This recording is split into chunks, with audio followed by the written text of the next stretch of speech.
Alléluia. Seigneur, je te remercie pour ta parole, car ta parole est une lumière, Seigneur, sur notre sentier. Elle nous éclaire jour après jour, elle nous donne toute la connaissance, toute la sagesse dont nous avons besoin pour vivre une vie victorieuse dans ce monde qui a tant de difficultés. Seigneur, nous prions et je prie que cette parole nous enrichisse ce matin, nous éclaire, nous encourage à aller plus loin au nom puissant de Jésus. Amen. Amen. Eh bien, ce matin, à l'occasion de la fête des mères, j'ai choisi un thème que nous allons découvrir qui s'appelle tout simplement « Faire le bien ». Qu'est-ce que c'est que faire le bien? Choisir de faire le bien. Ok? Et pour cela, j'ai choisi un texte dans Acte 10. Parce que vous voyez, Jésus ne faisait pas que enseigner, prêcher et guérir les malades. Jésus faisait le bien. Et vous voyez, en tant que mère, en tant que personne, nous avons besoin de choisir aussi, de faire le bien dans notre vie. Parce que vous voyez, faire le bien, cela va nous apporter beaucoup de satisfaction dans notre vie. Regardons, lisons dans Acte 10, verset 38. C'est Luc qui a écrit les Actes des apôtres et qui déclare « Vous savez comment Dieu… » Ça, c'est pas Luc, c'est Pierre qui parle là. Mince, je me trompe. Je vais prendre le texte, hein, Acte 10.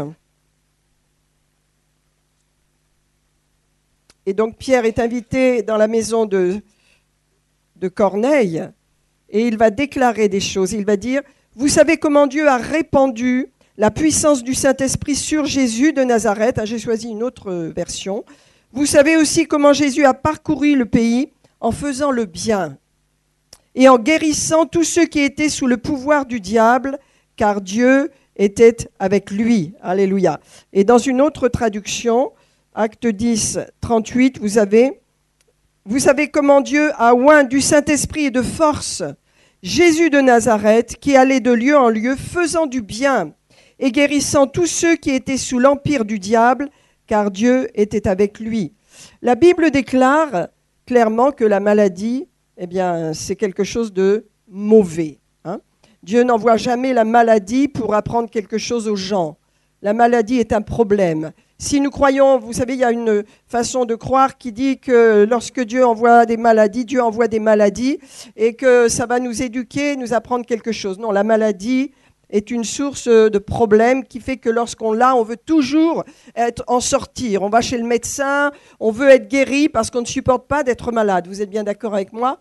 La maladie, c'est un problème. Jésus est venu et sur la croix, il a vaincu la racine de la maladie. C'est pourquoi dans la foi en Jésus-Christ, nous avons droit à la guérison. Que ce soit par la médecine, que ce soit par la foi, ça n'a pas d'importance, mais vous n'avez pas à accepter la maladie, parce que la maladie fait partie de la malédiction. Et le Seigneur parle clairement ici, au travers de Pierre, qu'il est dit que Jésus allait de lieu en lieu en parcourant le pays, en faisant du bien et en guérissant tous ceux qui étaient sous l'empire du diable, car Dieu était avec Jésus. De même que Dieu est avec vous. Alléluia. Et donc, nous allons voir ce matin l'importance de faire du bien dans notre vie, parce que nous avons le choix. Je vous ai parlé la semaine dernière qu'en Jésus-Christ, votre esprit a été rendu totalement neuf, nouveau. Quand nous naissons de nouveau, nous recevons un esprit tout neuf. Et notre esprit est rempli de toute la connaissance de Dieu, de toute la sagesse de Dieu, de toutes les capacités de Dieu. Nous avons tout en nous. Mais vous voyez, le blocage, c'est au niveau de notre âme. Notre âme, c'est ce qui est notre conscient, n'est-ce pas? C'est le lieu de nos émotions, de notre volonté, de notre imagination. C'est le lieu de nos sentiments. C'est notre âme. Donc, dans notre âme, il y a des blocages. Pourquoi? Parce que notre pensée n'est pas en accord avec notre esprit. Et c'est la parole de Dieu qui va donner à notre âme la transformation dont nous avons besoin, afin que toute la puissance que nous avons reçue dans notre esprit puisse être communiquée à notre âme, c'est-à-dire au niveau de nos pensées, au niveau de notre conscient, de tout ce qui est conscient. Nous ne sommes pas conscients de notre esprit, mais la Bible nous dit que nous croyons que nous avons reçu. Quand nous naissons de nouveau, c'est notre foi qui est en action. Nous ne ressentons rien, mais nous savons que nous sommes nés de nouveau. Pourquoi? Parce que la parole de Dieu le déclare. Et lorsque nous et la parole nous faisons qu'un, le miracle se produit en nous. Parce que la parole est esprit et vie. Jésus a dit, ma parole est esprit et vie. Lorsque vous êtes en accord dans votre foi, dans votre conscience avec la parole de Dieu, il se passe un miracle. Et l'opération du Saint-Esprit, on peut dire l'action du Saint-Esprit se fait en vous. C'est la nouvelle naissance. Rappelez-vous ce que le Seigneur a dit à Nicodème. Nicodème, Nicodème, il te faut naître de nouveau. Et Nicodème était pourtant un docteur de la parole de Dieu, un docteur de la loi. Il connaissait très bien la parole, mais il ne connaissait pas cette expérience surnaturelle qui s'appelle la nouvelle naissance ou la conversion à Jésus-Christ. C'est une nouvelle naissance. Nous avons lu l'évangile de Jean au chapitre 1, verset 14, qui nous dit que nous ne sommes pas nés du sang ni de la chair, nous sommes nés par la volonté de Dieu. Donc il y a une deuxième naissance qui s'est opérée dans notre esprit. Maintenant, au niveau de notre âme, il y a notre propre travail à faire. Nous avons à faire des choix, nous avons à prendre des décisions et nous avons à choisir ce qui est bien, ce qui est bon. Et ça, c'est notre choix. Vous voyez, ce n'est pas quelque chose de naturel. Il y a en nous beaucoup de choses qui ne sont pas bonnes et que nous pouvons libérer à n'importe quelle occasion. Par exemple, si on vous blesse, si on vous parle mal, il y a tout de suite l'esprit de vengeance qui vient. Il y a tout de suite le désir de rendre l'appareil. C'est naturel en nous. C'est notre nature humaine qui veut se défendre, qui veut se justifier et qui veut aussi se venger. Mais voyez, le Seigneur veut nous apprendre autre chose. Et c'est quelque chose qui vient de sa parole, parce que c'est quelque chose que nous avons besoin d'apprendre, parce que cela est éducatif, ça va nous éduquer. Nous avons besoin d'apprendre à choisir de faire le bien. Et ce n'est pas quelque chose de simple, parce que souvent, vous voyez, nous nous justifions nous-mêmes, nous pensons que nous faisons bien. Mais lorsque nous laissons le Saint-Esprit nous parler, nous éclairer, quand nous prenons la parole dans notre vie et que nous la laissons travailler en nous, nous réalisons qu'il y a beaucoup de domaines où nous avons besoin de changer. Il y a beaucoup de domaines, nous avons besoin de nous mettre vraiment devant Dieu et d'exposer notre âme. Parce que notre âme a besoin de la lumière de Dieu. La première étape, c'est le pardon. Vous savez, le pardon est curatif, c'est puissant le pardon. Parce que vous voyez, lorsqu'on a du mal à pardonner, eh bien, on retient les choses et la première victime, c'est nous-mêmes. Le pardon, lorsque vous vivez dans le pardon, vous avez toujours une paix à l'intérieur de vous et vous êtes tranquille à l'intérieur de vous. Vous avez une paix, vous avez une assurance et vous pouvez aimer tout le monde. Mais quand on est dans le non-pardon, il y a un danger, c'est les racines d'amertume. L'amertume est quelque chose qui s'enracine en vous et qui peut vous infecter toute votre vie. J'ai connu des gens qui, après des années et des années de vie avec le Seigneur, avaient toujours de l'amertume pour une certaine blessure qui remontait à 20 ans et qui continuait de les infecter. Dieu ne veut pas qu'on soit dans ce domaine-là. Vous savez que ça produit des maladies. L'amertume, le ressentiment affaiblit nos corps, agit même sur nos défenses personnelles. Nous devons apprendre à vivre dans le pardon. Pour choisir de faire le bien, eh bien, il faut apprendre à pardonner, premièrement. Il faut apprendre à pardonner à tous ceux qui nous ont offensés. Et ça, c'est le christianisme. C'est la base du christianisme. De même que nous avons été pardonnés, nous avons besoin de pardonner. Et frères et sœurs, c'est souvent que nous devons pardonner. On a été pardonnés une fois pour toutes par la foi, c'est vrai, en Jésus-Christ, nous sommes pardonnés. Mais dans la vie, il y a besoin de pardonner très souvent. Très souvent, nous sommes blessés. Très souvent, nous sommes déstabilisés. Très souvent, nous sommes déçus. Nous pouvons être trahis. La trahison est extrêmement douloureuse. Quand nous avons mis notre confiance dans une personne que nous aimons, qui nous trahit, on met du temps à nous relever parce que nos émotions sont blessées. Mes frères et sœurs, le pardon va guérir. Le pardon guérit. Le pardon guérit notre âme. Et à l'intérieur, dans notre pensée, eh bien, la personne, une fois qu'on a pardonné, elle quitte notre pensée. Et ça, c'est important. Quelquefois, vous voyez, quand nous n'avons pas pardonné, vous pouvez vous rendre compte, si vous n'avez pas pardonné vraiment, du fait que vous retenez les personnes dans votre pensée. Vous continuez à vous rappeler ce qu'on vous a fait, ça revient, les souvenirs reviennent, c'est douloureux. Et vous voyez, nous devons apprendre à pardonner par la foi. Et lorsque les pensées, les souvenirs reviennent, disons non, non, non, j'ai pardonné, je bénis cette personne. Vous savez, j'ai eu des ennemis, comme tout le monde dans ma vie, quand j'étais jeune chrétienne, j'ai eu des choses que je devais pardonner. Et quand le souvenir me revenait, quand les problèmes me revenaient, je disais non, je n'en veux pas. Je le disais à haute voix, de façon à ce que ça cesse. Et les pensées ont cessé petit à petit. Il y a des pardons qui sont plus difficiles à donner. Je sais par exemple, les personnes qui passent par le divorce notamment sont extrêmement blessées et peuvent avoir des blessures si Dieu ne les guérit pas, si elles ne viennent pas au Seigneur, elles peuvent être blessées pendant toute leur vie. J'ai connu des personnes blessées par leur divorce, terriblement injustes et souffrant d'injustice. Mais vous voyez, à partir du moment où le pardon est donné, même s'il y a eu injustice, lorsque le pardon est donné, la guérison est libérée. Et la personne avec qui vous vivez, alors qu'elle est partie dans sa vie et qu'elle est peut-être à des kilomètres et ne pense même plus à vous, eh bien cette personne, elle sort de votre périmètre de pensée, elle sort de votre vie. Donc le pardon est une clé pour faire le bien. Quand nous avons du non-pardon dans notre vie, nous sommes, on peut dire, mélangés, ça nous est difficile. Et nous faisons du bien à ceux que nous aimons, à ceux que nous n'aimons pas, non. Mais vous voyez, faire le bien, c'est quelque chose qui est important, qui va nous libérer, qui va nous élever et qui va nous permettre de nous détacher un peu de nous-mêmes. Parce que vous voyez, nous sommes dans une société extrêmement égoïste, égocentrique. On est tellement tourné sur nous-mêmes. Alors, il faut savoir s'ouvrir aux autres. On ne peut pas vivre sans les autres. La solitude, vous voyez, le Seigneur, dès la Genèse, a dit « Il n'est pas bon que l'homme soit seul ».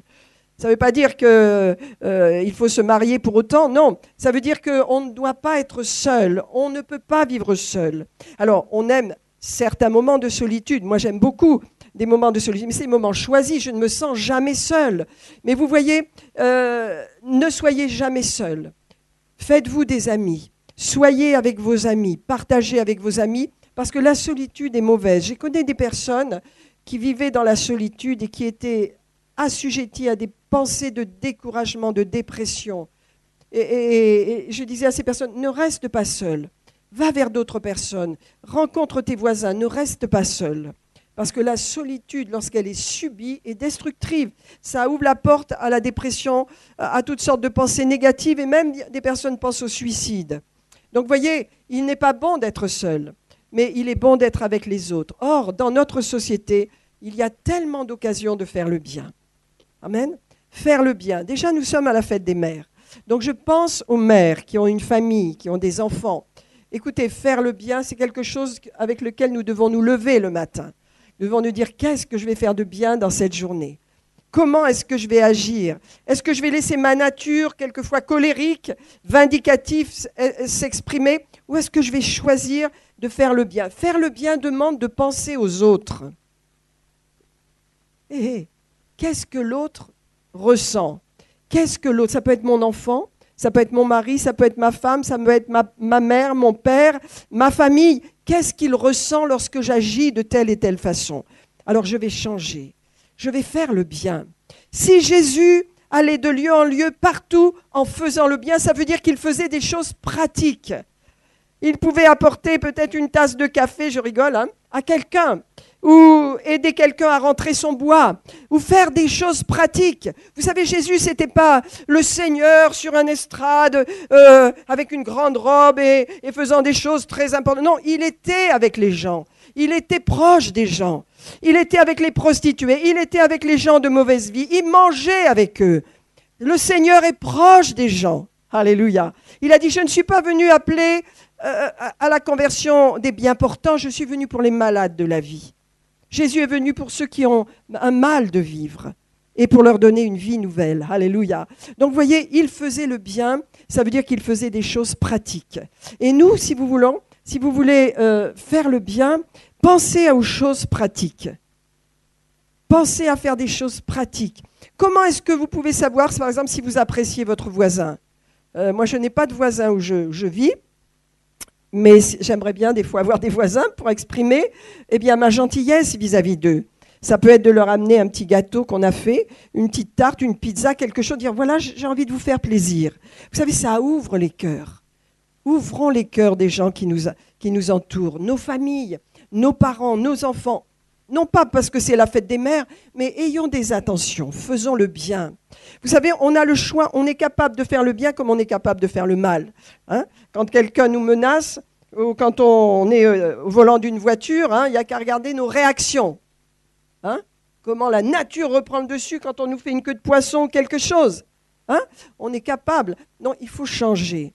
Il faut que nous apprenions à faire le bien dans notre vie. Et ça va être productrice de vie à l'intérieur de nous. Ça va nous apporter beaucoup. J'aimerais qu'on regarde dans les psaumes. Psaume 37. Vous savez, c'est le psaume qu'on a reçu le 1er janvier. Est-ce que vous vous souvenez du 1er janvier? Prophétiquement, le Seigneur nous a donné ce psaume pour l'année, on peut dire. Et je l'ai relu. Et il allait très bien avec mon sujet, du verset 1 au verset 5. Le psaume 37 nous dit premièrement, ne t'irrite pas contre les méchants. Alors les méchants, vous voyez, c'est ceux qui ne plaisent pas à Dieu, qui font des choses qui ne sont pas bonnes. Hein. Et vous voyez, on peut être irrité. Ça veut dire on peut être en colère contre ceux qui réussissent et qui sont différents de nous. Nous, on a une vie droite, on a une vie honnête. On ne vole pas, on ne triche pas, on est honnête devant Dieu et devant les hommes. Et quelquefois, il arrive qu'il y ait des problèmes dans nos vies. Il arrive qu'on perde notre emploi, il arrive qu'il y ait des situations comme ça. Et on se dit, mais regarde celui-là, là, il a fait les 400 coups et lui, il prospère. Eh bien, le Seigneur dit, ne t'irrite pas contre ceux qui font le mal parce qu'ils prospèrent. Ne sois pas en colère après les gens. Ne soyez pas en colère après le gouvernement. Ne soyez pas en colère après les situations parce que ça vous irrite. Et qu'est-ce qui se passe? Ça, vous perdez votre paix, vous perdez votre temps. Et l'esprit de colère n'est pas très bon pour notre paix parce que l'esprit de colère bloque les choses. Et quand nous sommes en colère, nous ne sommes plus dans la paix. Alors vous voyez, la Bible nous dit, ne t'irrite pas contre ceux qui font le mal, les méchants, hein. Et n'envie pas ceux qui font le mal, dans le sens où il y a des gens autour de vous qui réussissent et qui font les 400 coups. Eh bien, le Seigneur dit, ne sois pas irrité. Tu ne dois pas leur en vouloir. Tu perds ton temps si tu as des mauvais sentiments contre eux, parce que ça, c'est pas faire le bien. C'est pas penser le bien. S'ils prospèrent, tant mieux. Ça ne peut pas vous remettre en question. Vous avez la grâce de Dieu avec vous. C'est pourquoi le Seigneur dit, ne t'irrite pas contre les méchants, n'envie pas ceux qui font le mal, car un jour ils disparaîtront. C'est vrai, ils seront fauchés aussi vite que l'herbe, et ils se flétriront comme le gazon. Confie-toi en l'Éternel, vis ta vie avec Dieu, et pratique le bien.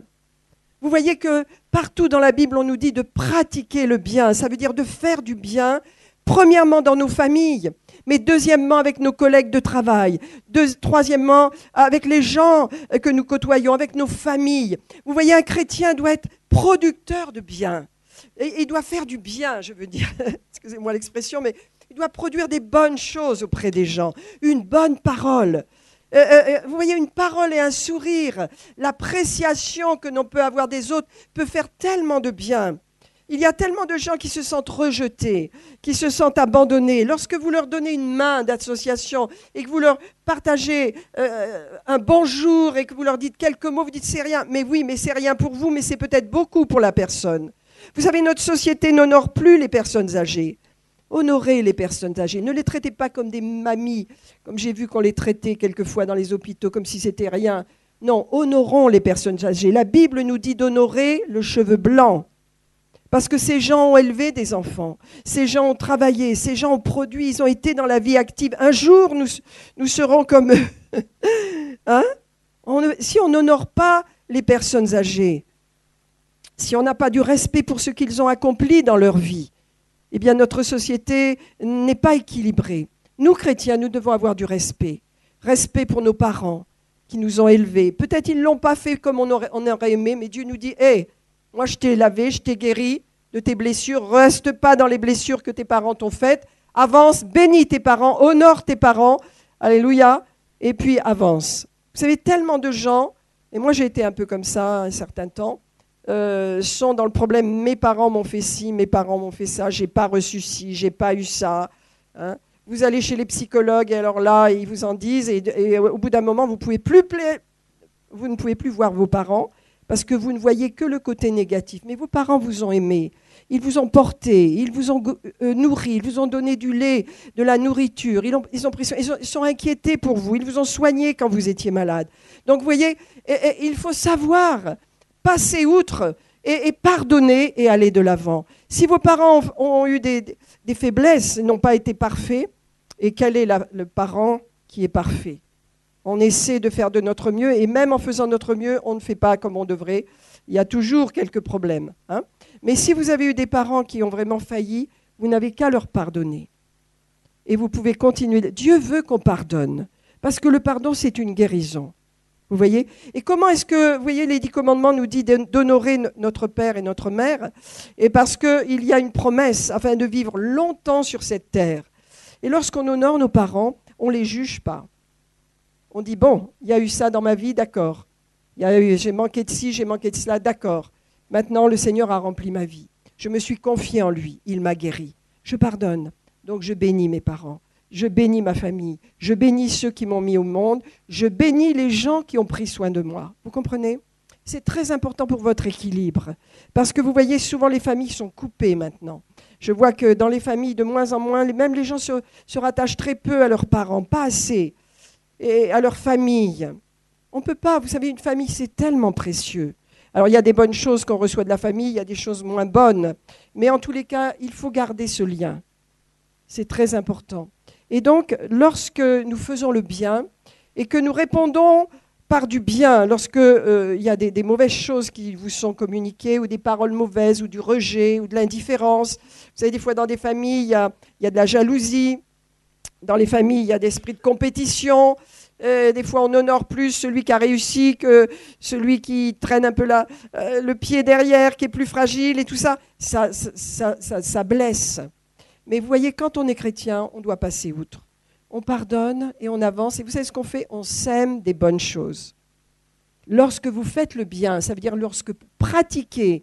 Ça veut dire pratiquer. Vous voyez, c'est pas je fais une prière. Non, non, non, c'est faire quelque chose. Lorsque je fais quelque chose pour les autres, cela m'enrichit. Cela m'apporte, cela m'élargit. Et cela plaît à Dieu. Beaucoup trop de chrétiens sont enfermés sur eux-mêmes et ne voient pas les autres autour d'eux.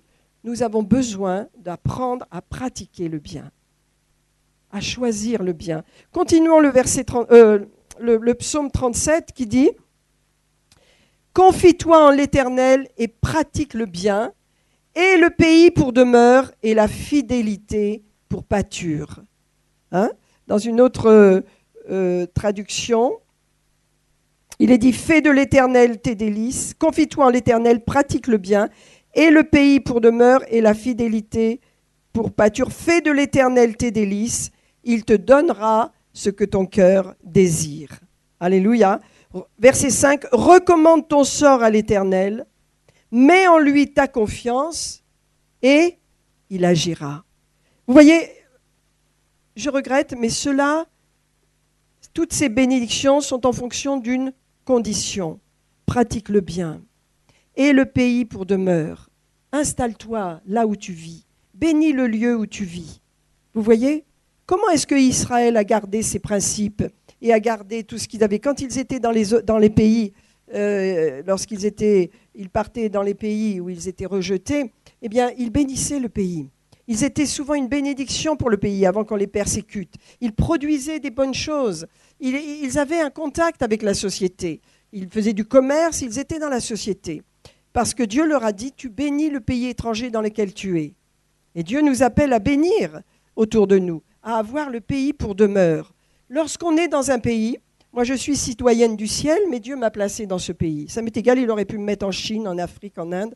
Je ne me sens pas, vous voyez, mais je suis là, et donc mon appel en tant que chrétienne, c'est de bénir le pays dans lequel je suis. Quelle que soit la politique et les problèmes, je bénis. Et vous voyez, la bénédiction que les chrétiens libèrent dans ce pays est très, très importante. Si nous ne prions pas pour notre pays, je vais vous dire, les conséquences peuvent être dramatiques. On ne sait pas de quoi demain sera fait. On ne sait pas ce qui peut se passer dans le gouvernement. Nous avons besoin de bénir. Alléluia. C'est pourquoi Dieu nous dit, et le pays pour pâture, installe-toi dans le pays. Libère ton potentiel dans le pays. Prospère dans le pays. Fais des affaires dans le pays. Et le sens de la prospérité. Parce que lorsque tu fais le bien, Dieu va te rendre, il va agir à ton avis. Il va te libérer une grande bénédiction sur ta vie financière, professionnelle. Professionnelle, car Dieu veut que nous prospérions.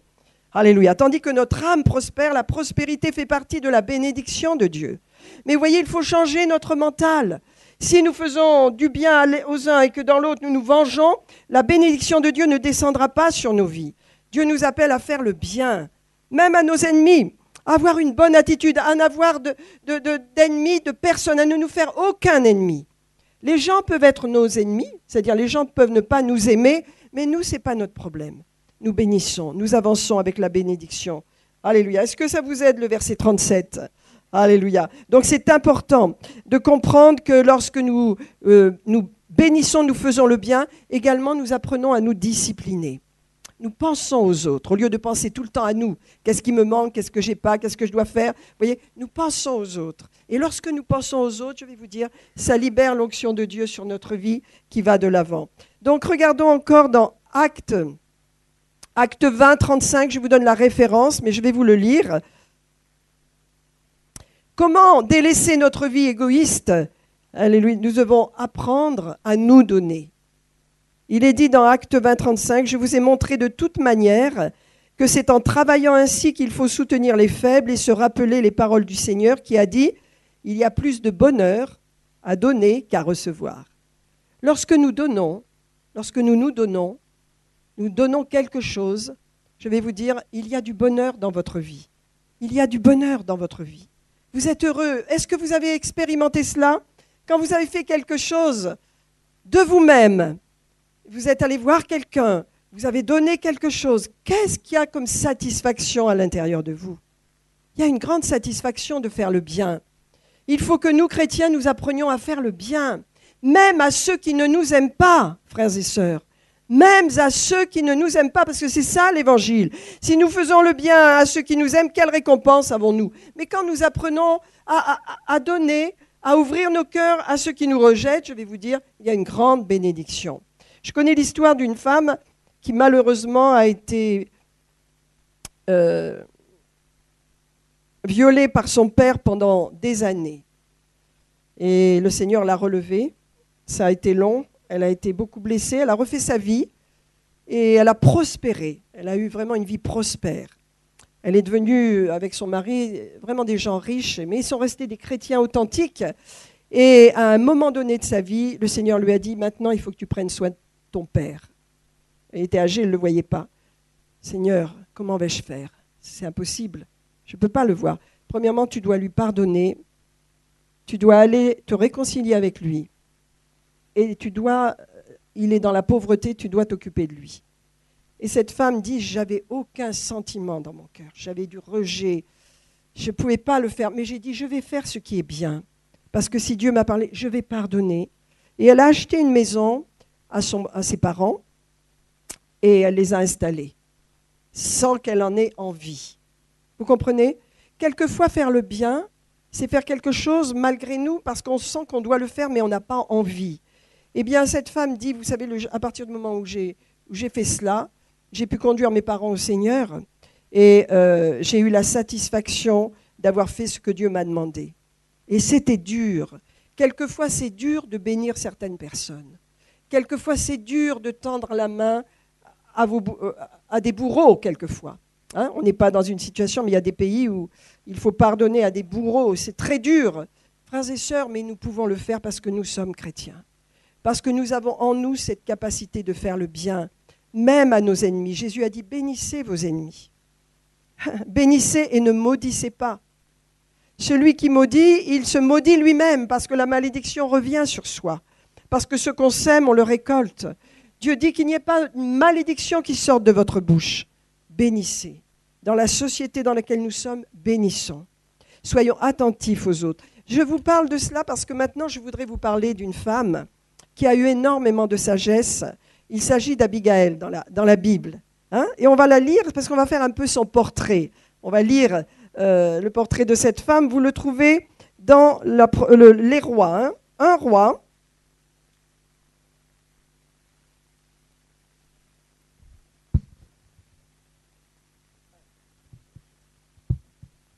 Je crois que c'est 1 roi 18. Je n'ai même pas pris mon texte. Oui, 1 Samuel, pardon, 1 Samuel. 1 Samuel 25. Nous avons là une situation, nous avons là un homme mauvais, méchant, Et nous avons là une femme sage. Et pourtant, ils sont mariés tous les deux. C'est pour vous dire que nous sommes responsables personnellement de notre attitude. Lorsque nous sommes mariés, nous sommes c'est vrai, en communion, mais nous sommes responsables de notre vie spirituelle. Ce n'est pas notre mari qui est responsable de notre vie spirituelle, ni notre épouse. Non, nous sommes personnellement responsables de nous-mêmes. Vous voyez ? Ce n'est pas moi qui suis responsable pour Bernard et ce n'est pas Bernard qui est responsable pour moi. Nous sommes responsables devant Dieu pour nous-mêmes. Et cette femme, vous voyez, dans la situation dans laquelle elle se trouvait, elle a su garder ce qu'elle avait en elle. Elle a su vivre en accord avec les principes de Dieu. Elle a su faire le bien alors qu'elle vivait avec un homme méchant. Un homme méchant. Regardez 1 Samuel 25. Je vais prendre à partir du verset 2. Et je vais résumer parce que c'est un texte, je vous encourage à le lire. Mais je vais le résumer. Donc c'était à Mahon. Il y avait un homme fort riche qui possédait beaucoup de biens à Carmel. Et il avait 3000 brebis et 1000 chèvres. Et là, il se trouvait à Carmel pour la tonte des brebis. Donc, vous voyez, quand il y avait la tonte, tous les bergers venaient. Il y avait une grande fête. Il y avait beaucoup de nourriture. C'est un petit peu comme les vendanges en France, si vous voyez. Il y a une époque, quand il y avait les vendanges, tous les agriculteurs se réunissaient dans une grande ferme et ils vendangeaient. Ils faisaient des fêtes et des fêtes et des fêtes. Hein, il y avait beaucoup de nourriture, etc. Donc, c'est ce qui se passe là.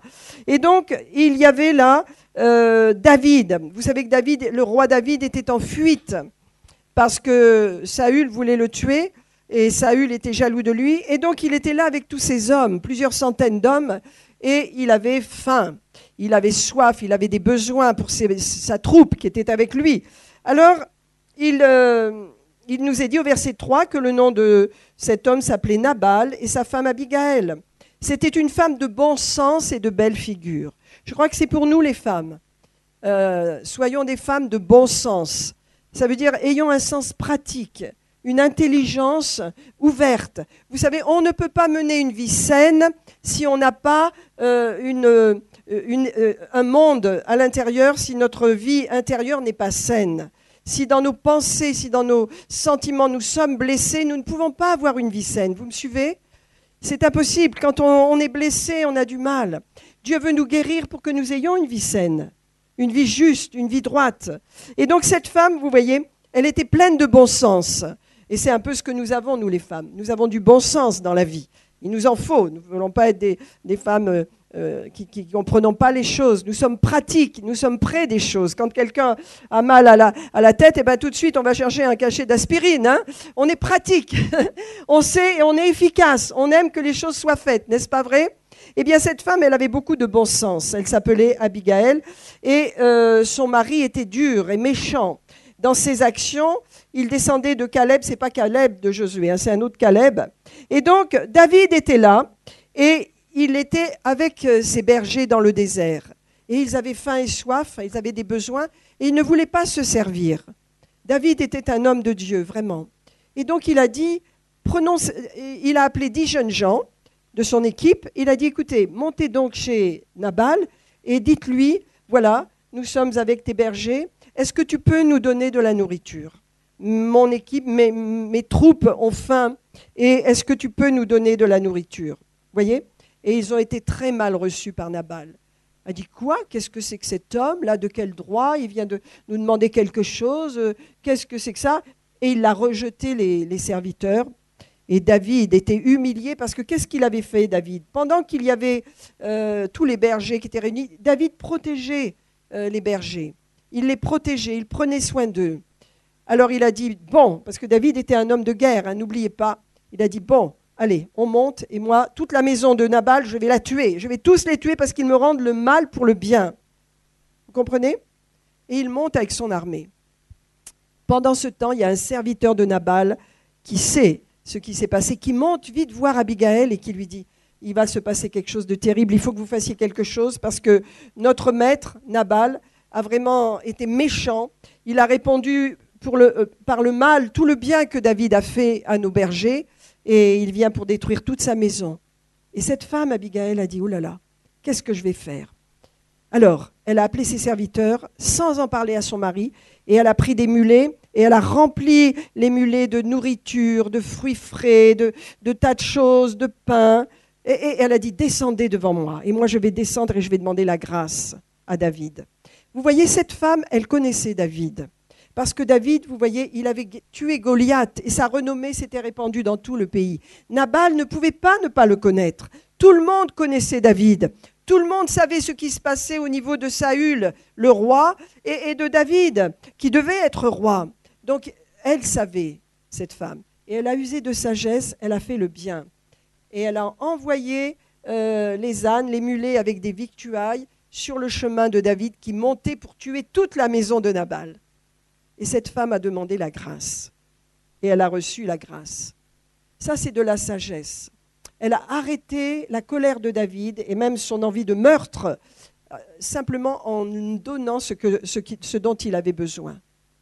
Et vous lirez le texte, c'est une grande victoire.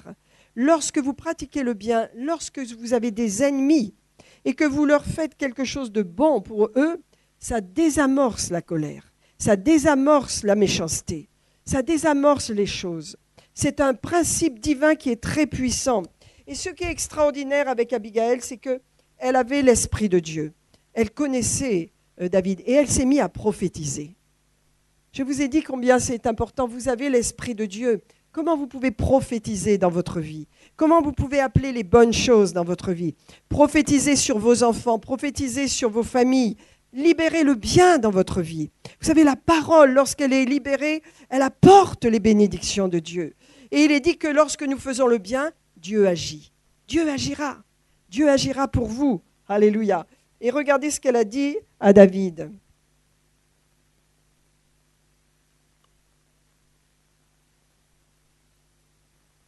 Alors, attendez, je cherche le passage. Voilà. Donc Abigail fait ce qu'elle a et elle arrive vers David et elle dit, verset 23, elle se jette à ses pieds, verset 24, et elle dit, à moi la faute, mon Seigneur. Alors ça, il faut beaucoup d'humilité. Hein. C'est son mari qui a fait les bêtises. Hein. Et elle dit, à moi la faute, mon Seigneur, promets à ta servante de parler à tes oreilles et écoute les paroles de ta servante. Que mon Seigneur ne prenne pas garde à ce méchant homme, à Nabal, car il est comme son nom. Et Nabal, ça veut dire être fou. Hein. Et la méchanceté est une folie. La méchanceté est une folie. La méchanceté n'a pas de limite. Quand vous voyez ce qui s'est passé il y a 60 ans, quand vous voyez les guerres actuelles dans les pays, vous dites jusqu'où la méchanceté peut aller. La méchanceté vient vraiment des ténèbres. Et dans notre cœur, nous ne pouvons pas abriter de la méchanceté, parce que c'est une œuvre ténébreuse. La méchanceté produira des choses qui n'ont pas de limitation dans le mal. Et donc, nous devons nous poser des limites à nous-mêmes. Nous devons nous limiter. Nous devons dire non, je refuse de faire le mal, je refuse de parler de mal, je refuse de penser le mal. Je décide de penser le bien, de faire le bien, de bénir autour de moi et d'être une bénédiction. C'est ce que vous êtes, c'est ce que nous sommes en Christ. Nous avons été bénis, nous pouvons bénir. Nous sommes appelés à donner. Frères et sœurs, ne retenez pas les gens dans votre cœur parce qu'ils vous ont fait une méchanceté ou qu'ils vous ont mal parlé ou ils vous ont offensé. Nous devons être plus forts que les offenses. Nous devons être plus forts que l'amour-propre. Vous savez, l'orgueil, l'amour-propre, cela fait que « Ouh, tu m'as mal parlé. Attends, je t'en veux, je t'en voudrais longtemps. » On ne peut pas faire ça, nous. Nous, on est chrétiens. On porte le beau nom de Christ. C'est un honneur. On ne peut pas agir comme cela. Frères et sœurs, je sais que vous avez des ennemis, vous en avez eu. Libérez le pardon et oubliez. Oubliez les offenses. Vous savez, la personne peut-être ne voulait même pas vous offenser. Quelquefois, on est offensé, mais la personne ne voulait peut-être même pas vous offenser. Et vous, vous êtes offensé. Oh, on m'a mal parlé à moi, comment c'est possible? Vous savez, il faut évacuer tout ça. La maturité spirituelle, c'est de ne pas tenir compte des offenses et de continuer d'avancer. Ça, c'est de la maturité. Quand on est sensible à la moindre parole, susceptible, comment est-ce qu'on peut être avec des gens susceptibles?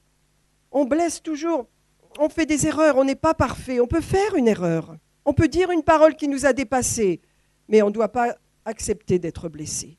Vous voyez? Non, je ne serai pas blessé. Non, je ne m'offusquerai pas. Non, je n'en voudrais pas à cette personne.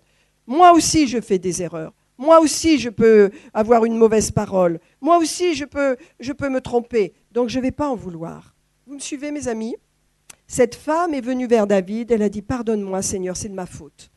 Elle couvre son mari, ce qui est bien. Cet homme est méchant, il s'est mal conduit, mais pardonne-moi. Voilà, je te donne cela. Et je te donne ce que tu as besoin. Je te donne à manger à toi et à ton armée. Mais regardez ce qu'elle va dire d'extraordinaire. Elle va dire au verset 26, « Maintenant, mon Seigneur, aussi vrai que l'Éternel est vivant et que ton âme est vivante, c'est l'Éternel qui t'a empêché de répandre le sang et qui a retenu ta main, que tes ennemis, que ceux qui veulent du mal à mon Seigneur soient comme Nabal, accepte ce présent que ta servante t'apporte et qu'il soit distribué aux gens qui marchent à ta suite. Pardonne, je te prie, la faute de ta servante, car l'Éternel fera à mon Seigneur une maison stable. » Elle bénit David. Et elle dit, « L'Éternel fera à mon Seigneur une maison stable. Pardonne, car mon Seigneur soutient les guerres de l'Éternel, et la méchanceté ne se trouvera point en toi. » Qu'est-ce qui se passe lorsque vous faites le bien? Eh bien, vous avez la pensée du Seigneur.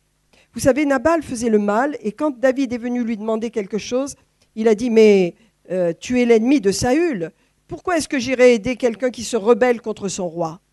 Vous voyez, quand on fait le mal, quand on projette des choses mauvaises dans notre cœur, on n'a plus la pensée de Dieu. Mais là, vous voyez, cette femme, elle a la pensée de Dieu, et elle prophétise des choses réelles sur David. Pourquoi? Parce qu'elle veut faire le bien. Elle s'est gardée. Donc c'est un exemple pour nous de cette sagesse. Dans notre vie, libérons la sagesse. Voyons les situations autour de nous. Prenons nos enfants de la bonne façon. Même s'ils sont rebelles, prenons-les dans le sens qui va leur apporter quelque chose. Essayons de nous mettre à la place des autres. Vous voyez, c'est comme ça qu'on peut faire le bien. Qu'est-ce qu'elle pense? Qu'est-ce qu'il pense? Comment est-ce qu'il est chez lui? Comment est-ce qu'elle vit? Est-ce qu'il est bien? Est-ce qu'elle est bien? Est-ce qu'elle pleure? Est-ce qu'elle est seule? Est-ce qu'il est abandonné? Qu'est-ce qui se passe? Pensons aux autres et mettons-nous un petit peu à leur place. Et vous savez, quelquefois, regardez, quand nous-mêmes on est abandonné ou rejeté, comment on se sent? Comment on se sent malheureux. Mais quand quelqu'un nous passe un petit coup de fil, quand quelqu'un vient nous voir, ça nous met un beau... Oh, ça m'a fait du bien. Ah ben, je me sens bien. Vous êtes d'accord? Donnons autour de nous. Je veux vous laisser ça dans votre cœur, frères et sœurs. Donnons. Donnons-nous premièrement. Apprenons à nous donner. Abigail, elle a donné. Elle a eu le réflexe qu'il fallait. Je veux vous dire un mot sur la méchanceté. Quand nous répondons à la méchanceté par la méchanceté, ça nous produit en nous un désir de vengeance qui grandit. Et vous voyez, la Bible appelle la méchanceté, le méchant, un fou. Ça veut dire qu'il y a la folie qui s'attache à la méchanceté. La folie, c'est grave d'être fou, perdre sa pensée. Mais Nabal, il était fou. Il a perdu sa pensée au point qu'il en est mort. Le jugement de Dieu est descendu sur lui. Mais la méchanceté, c'est une folie. Être méchant avec les gens, c'est une folie. Changeons, frères et sœurs. Faites attention, les paroles tuent. Ayons de bonnes paroles. Faisons attention, les paroles tuent bien plus qu'une arme. Elles détruisent terriblement les gens. Et si on a été maltraité avec les paroles, on a tendance à maltraiter à notre compte aussi, à notre tour. Mais arrêtons cela. Je veux prier simplement et vous rappeler dans ce jour de fête des mères, ayez la sagesse d'Abigail. Elle casse la méchanceté en agissant. Elle casse la colère, la vengeance, en venant avec quelque chose de pratique. Vous voyez, elle a compris que ces gens avaient faim. Elle a compris qu'ils avaient fait des bonnes choses autour de ces bergers-là.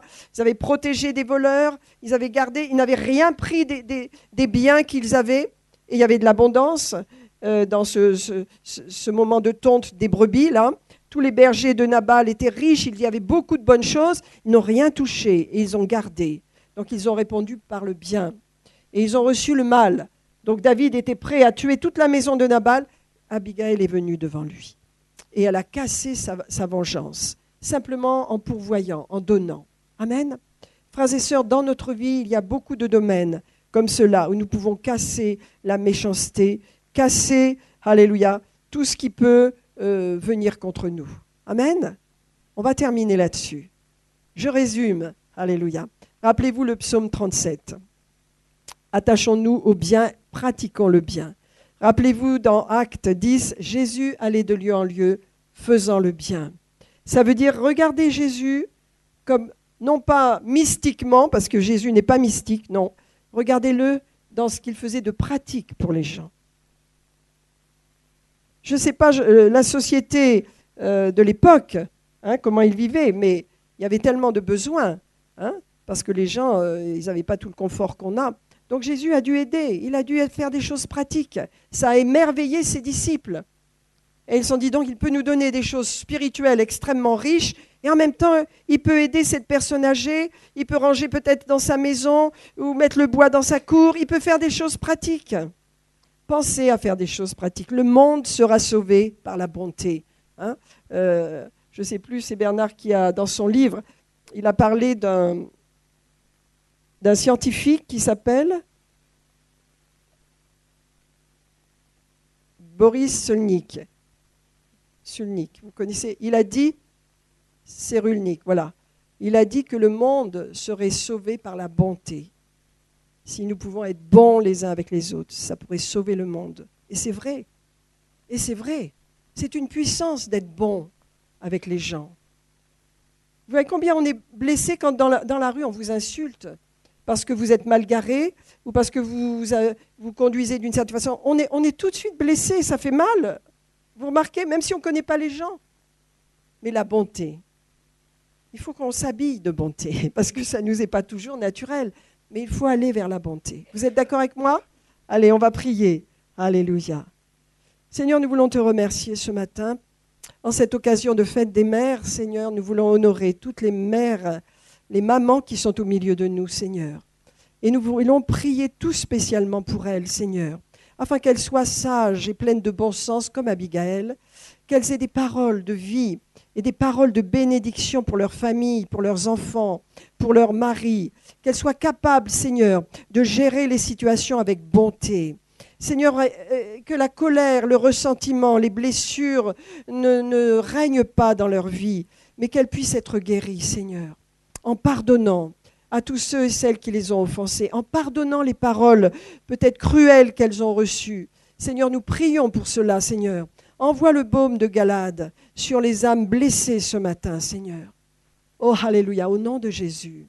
Au nom de Jésus. Mettez la main sur votre cœur ce matin. Vous savez, rappelez-vous, nos émotions, nous sommes fragiles à cause de nos émotions.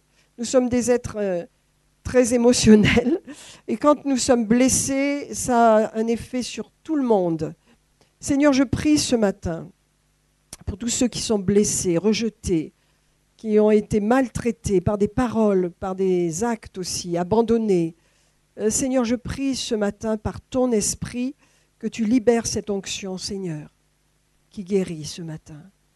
Que les cœurs soient restaurés, Seigneur, les âmes soient restaurées, Seigneur, avec la douceur du Saint-Esprit ce matin. Cher Saint-Esprit, c'est toi qui le fais. Alléluia. Tu restaures les âmes blessées. Tu es venu pour cela, Seigneur, afin que les âmes ne soient plus déchirées, mais qu'elles soient restaurées au nom puissant de Jésus. Alléluia. Merci, Seigneur. Alléluia. Je veux prier, alléluia, que tu donnes à chaque épouse, chaque femme, chaque mère, beaucoup de sagesse, Seigneur, pour élever leurs enfants au nom puissant de Jésus. Amen. Alléluia. Que Dieu soit béni.